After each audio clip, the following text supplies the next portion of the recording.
You will be tested. And how you face that test and how you overcome that test determines the rest of your life. The one mentality that you must have in life is that regardless of what's in front of you, you still must grind. I'll never be in the Olympics. I'll never be a professional athlete, but still I grind. I fail at most things I do, but still I grind. I don't want to do half the shit I do, but still I grind. And that one day, you see me down a dark alley, run at 1 o'clock in the morning, know one thing. I was grinding. When you quit, your mind does this. When you quit, your mind says, we're done. So it doesn't expand. There's no expansion when you quit. When you say, F you, this sucks, I'm drowning, I'm miserable, I'm suffering, I'm broken, but I'm not going anywhere. What happens to your mind is it does this. It says, he's not leaving. So we got to expand. We got to grow. We got to figure this fucking thing out. So then these compartments in your brain, they have to work. And then you start to engage parts of your mind that you never engaged before. When you're in suffer mode and you say, I'm not going to quit. You're forcing your brain now to operate on a level it's not used to. But then it becomes used to it.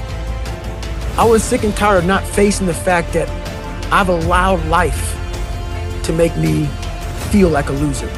And a lot of us allow life to do that, and we accept it. And a lot of us talk about how we believe in God. We believe in something higher than us. If that is truth, you won't allow yourself to feel that way. A lot of people don't understand that. If you really believe God did not put you on earth to be nothing. I went in the mirror as my mom sat me down to bed and said, you're gonna fail. That's the only advice I had. And my principal, no one had any good advice for me. I was alone. But I went to the mirror, the accountability mirror, I looked at it and I said, my God, man, you are on your own. And what are you gonna do about it? And that's when I slowly started to change my life. So you better start getting to work. When things start to suck really, really bad, my brain and a lot of people's brain, they don't go to the people that called you or your dad beating you up. Your brain says, we gotta get out of here. This is miserable. So anger goes away a lot of times when you're suffering because your brain just says, we gotta run, we gotta go. So that anger is not popping up saying, oh, I'm gonna show them. I'm gonna show those people. No, there has to be a much deeper.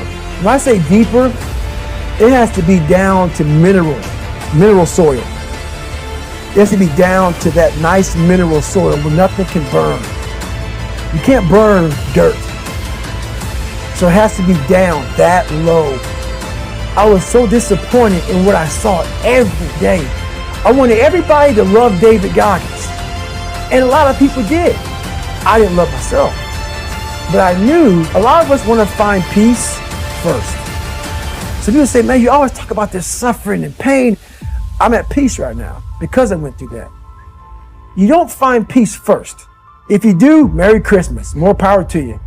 I found peace on the opposite end of finding myself. And no one really finds themselves without going through trials, tribulations, suffering, accountability. And accountability is suffering. Being accountable every day for doing right for yourself, for the people next to you, it's miserable. It's hard. The most important conversation you'll ever have is the one you have with yourself. And you can look at people, anybody, thousands of people, one person and say, hey, this is who I am. And this is where I have to fix myself. And this is where it really happened. I thought it happened when I was in, 19, 18 years old trying to pass this military test. It happened here when I was almost 300 pounds, spraying for cockroaches, making $1,000 a month. And people called me dumb. My dad called me so many things, not even funny. Being beat just stripped me of all self-esteem. This is when I realized I was alone on this earth. I have God alone on this earth, and I have to fix everything. So this is where I started to develop an indestructible mental toolbox. And the thing that scares me the most is that 300-pound man is the same person that's sitting in front of you today. I wasn't a mechanic. I wasn't a carpenter, so I didn't know how to do any of this.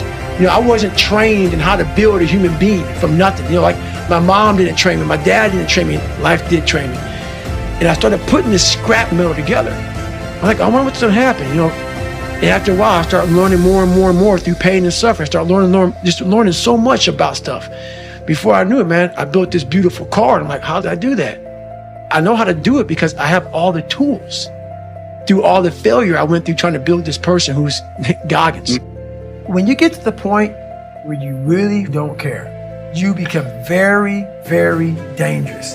I'm not saying don't care like, I don't care if I do that. No, when you don't care about other people and how they view you, about how you walk, how you talk, how you dress, where you want to go with your life. But what makes it so crazy to me is so many people have that ability.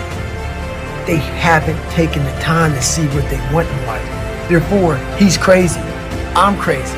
They put a title on us. And you know what a title does to people? A title is the greatest separator of all time. It allows you to go away in your comfort zone saying, he's just nuts. He's special person. That gives you a get out of jail free card. You can go ahead and be normal now because we're special people. No, we found what we want in life.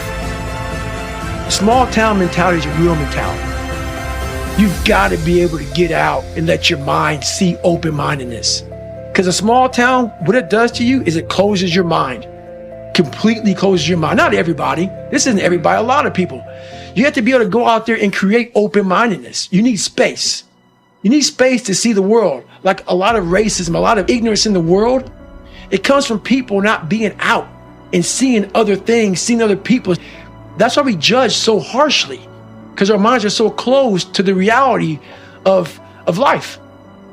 For the majority of my life, people disrupted my life, but I allowed them to. But what happens is, over a period of time, you become the disturbance in your life because you allow all these disturbances to get in your head. We all have demons. Some people hide them better than other people. So I know we all have them. By me knowing that, I know that most alpha males are very fragile. Very fragile. They never want to see another person harder than them. Ego is serious. So if I can hurt your ego, I got you. So by me having such a fragile ego growing up, all this was my advantage. I was doing a live autopsy on how jacked up I was.